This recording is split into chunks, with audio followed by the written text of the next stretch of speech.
Од година на година се повеќе се намалува градинарското производство во Струмичко поради недостиг на млади земјоделци. По нивите претежно возрастна генерација кои што не се во можност да обработуваат поголеми земјоделски површини. Според Ристо Велков, младите кои што сега требаше во Струмичко да се занимаваат со раноградинарски култури, заминаа во странство. Очигледно дека оваа година, за разлика од другите години, имаме намалување на градинарското производство, бидејќи спагаме во еден од најголемите градинарски региони.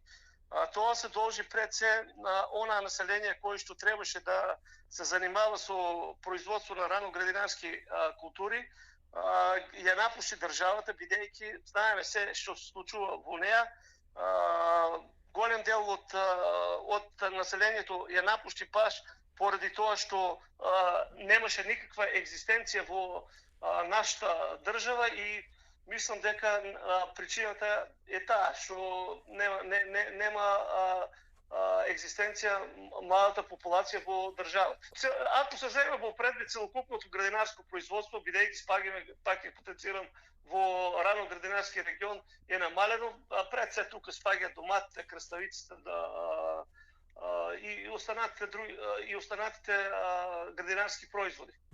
Според Ристо Велков, градинарското производство во Струмичко е намалено за 40 до 50% и тоа скоро на сите градинарски култури.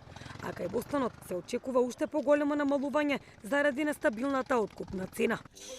Според трговците, градинарското производство од Струмичко годинава се извезува на пазарите во Бугарија, Украина и поранешните југословенски пазари, но во многу помали количини во споредба со порано.